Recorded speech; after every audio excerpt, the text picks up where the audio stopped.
Hello everyone, welcome to Courtside. I'm Blair Cartwright. Pleased to be joined as always by Tom Collen, our head women's basketball coach. Long trip on the road, unfortunately came out 1-1. Yeah, it was a long trip. You know, it's the first time we've had the opportunity to even try to do this, where we would play, say, a Mississippi or Mississippi State together, or Alabama and Auburn together, and so it was an experiment for us. We felt like rather than fly in, fly back in. They were close enough together, so we thought we would try to just stay out. Missed an extra day of school, but I think the kids studied real hard, you know, while they were there. So as far as the trip goes, you know, pretty excited to go back down to Oxford and get another win. It's wins are few and far between for Arkansas down there. I think it's our second time in the history of the program. So that was exciting. The kids came back and played real hard. Slow start against Mississippi State.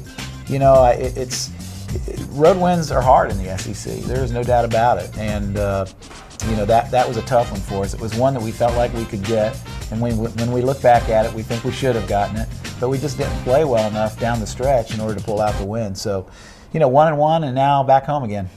Work to be done as we take a look at the last two games. Our three keys, first off, Christelle Williams, outstanding again as usual. 12 points, 6 boards at Ole Miss, and then a double-double at Mississippi State. 16 points, 14 rebounds. Yeah, Q has probably been about as consistent a player as we've had since the beginning of the SEC, and maybe even since the beginning of conference play.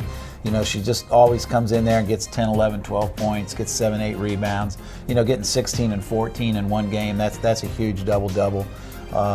You know, she's kind of a slow starter. She doesn't warm up and get started quickly in games, but the longer you leave her out of there, the one thing we know we can do with her, she's going to score with the basketball, and she's going to rebound as well. So pretty happy with her performance really from the SEC, beginning of the SEC on. And her second key, Sarah Watkins, the career night at Ole Miss, 28 points, 5 rebounds, and then 15 points, 4 rebounds at Mississippi State. Well, when she gets hot, she lights it up. Yeah, you can't get a better post night from her than that. 28 points. I mean, she was on fire, and you can just see that. It's so important for her to get off to a quick start. And that's not easy since I'm not starting her right now, but when we put her in the game, you know, we need her to knock down a shot or two right off the bat.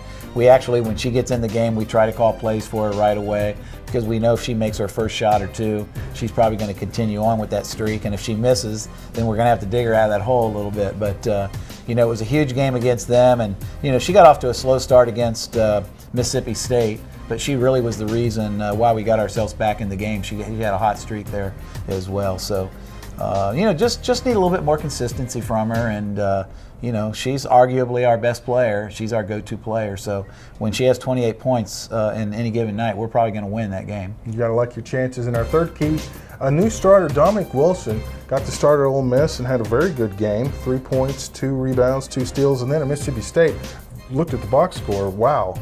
8 points, 7 rebounds, 4 steals, 4 assists. Yeah, she just needs to become more consistent. I think from day one we started working out with her, and we thought we had a pretty good recruit, and we had pretty high expectations from her. But like any freshman, you know, they hit the freshman wall at times.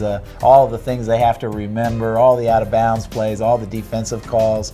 And so she's just been up and down for us. You know, when she's on, she's spectacular. I think we're just really starting to get glimpses of how good I think she can be for us. And you know, at some point in time, like right now, we feel like 8 and 7 from her in a game is pretty good. Hopefully, somewhere down the line, we're going to think 15 and 10 is pretty good, and we're going to get that out of her every night. And if we do, she's going to turn into a fine player for us. Well, this would be a good week for that to happen. It would be. All right, we'll talk more about that coming up with Coach. Coming up next, Callie's Court. Kids, do you want to be part of an exclusive club full of other Razorback fans just like you? Then join the Junior Razorbacks Club, the exclusive kids club for the Razorbacks. Members receive an official t-shirt, lanyard, and membership card. Plus, there are many extra benefits like free admission to select home Razorback events, a birthday card from your favorite coach, and invitations to exclusive events. It's only $25 a year, so join by visiting ArkansasRazorbacks.com or call the Ticket Center at 1-800-982-HAWKS. Kids, Suey, Razorbacks!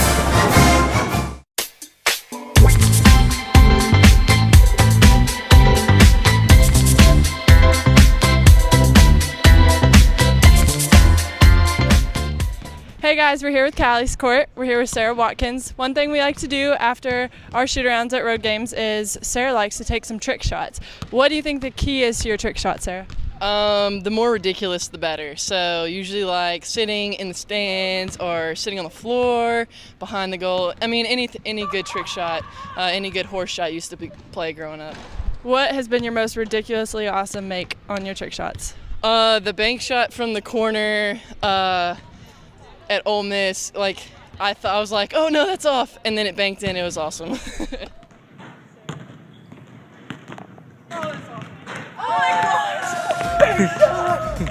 Okay, so can you give us a trick shot right now? Right here, right now. Pressure's on. Really? Yeah.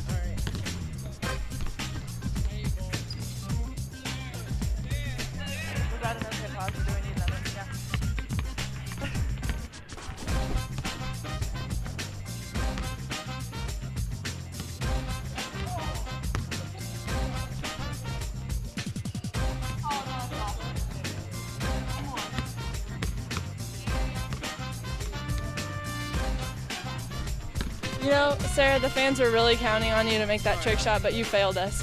You may think that Sarah Watkins is just a normal basketball player, but she can make trick shots. Thanks for watching. My dedication puts me all in. Commitment puts me all in. Hard work puts me all in. Doing just a little bit more. That's what puts me all in. We're all in. Are you all in? Are you all in? Single game tickets are on sale now at ArkansasRazorbacks.com. Get yours today. This week's question, what made you decide to become a basketball coach? Well, you know, when I get asked that question, usually I get asked, what made me decide to become a women's basketball coach? You know, I can tell you, I just, from a very early age, I had a great love for basketball. I lived out in the country. My dad put up an old telephone pole and cut out his own backboard out of plywood. And so from the time I was 4 or 5 years old, I was just out there shooting baskets, and I just fell in love with the game, you know, and just got preoccupied with it because I didn't really have a lot of friends in the neighborhood. So, you know, fell in love with the game. You know, I don't think I planned to be a coach. I think I was going to be a veterinarian. I was going to be a school psychologist, all kinds of occupations. But when I got out of school, I went back and I got the opportunity to be a teacher and coach multiple sports, not just basketball. Track, softball, baseball, football. Wow. And did a little bit of everything. But I came back to basketball because it was my true love from the beginning. And then flipped over to the women's side pretty early in my career and never really looked back. Always felt like had a great deal of success communicating with women in particular, and that just translated into success. So I've enjoyed it. I'm 59. I've enjoyed every year of it. Not sure how much longer I'm going to make it, okay, but I'm still liking it and really glad that I made the decision to get into the profession. Well, good deal. We got 2 games coming up this week. First off, chance to knock off a top 10 team. Kentucky comes in here on Thursday night, 7 o'clock tip. What are you going to do to beat the Wildcats? 2 more tough games. Let me tell you, coming off of a loss that we felt like we should have had, it's not easy to come back and play the team ranked 10th in the country, and especially because they're such a great pressure team. They're coming off of a loss at home, which they hadn't done in 34 games, so they're probably looking to take that out on somebody. So first and foremost, we're going to have to deal with their pressure. You know, we didn't deal with Mississippi State's pressure. They're going to see that on video. That's what they do, and they do it well. So we're going to have to take care of the basketball against them. Obviously, we've got to find a way to score. Our defense has been pretty solid all year long. We've just got to find a way to put the ball in the basket. And if we can get through their pressure and not turn the ball over and get some good looks at the basket and put it in, you know, then we got a chance for the upset. All right, and then Sunday on the road to Tuscaloosa to face Alabama. Tough place to play. We've lost there the last 2 times. You know, we've beaten them at home, but then we've, you know, struggled a little bit at times with them. Once again, another pressure basketball team. They're just going to come out and get in our face. They want to go up and down. They put points on everybody. It just doesn't matter because they pressure you, turn you over. They're quick triggered. So once again, we're going to have to deal with their pressure on the road. It'll be the first time that we've played in their new arena. It's a very small little cracker box type of venue that's going to be interesting to see how we perform in there. But you know, there's no easy games in the SEC, despite the records that you may see on teams. Everybody's good enough. Missouri was a great example of that. Went in or didn't go in. They beat Tennessee, I think, by 16 or 18 at home. That's a team that we went and beat in that same venue. So they're all tough. You just have to go one game at a time. Right now it's all about Kentucky, and eventually it'll be Alabama. Yeah. One thing I thought was interesting when we talked to the team on the way back from Mississippi State was, in this league, you're going to get knocked down, but you get the opportunity to get back up. There's no doubt about it. You know, an opportunity at a team in the top 10 is always around the corner, and you're just going to keep seeing them and seeing them. And so the teams in this league that go to the NCAA tournament are the teams that survive. You know, there are certainly some powerhouse teams in this conference that win the majority of their games, but the teams that get knocked down find a way to get back up, keep punching in there and find a way to get to 8 wins. Those are the teams that get into the NCAA, and ultimately those are the types of teams that are going to develop themselves into powerhouse, and that's what our goal is here. We've got to get up and stay up in that top 6, 7 teams, and ultimately drive ourselves up into the top 4. Well, hopefully that's where we're headed with 2 wins this week. All right, sounds good to me. All right, best of luck. That's Tom Collen. I'm Blair Cartwright. We'll see you next time on Courtside.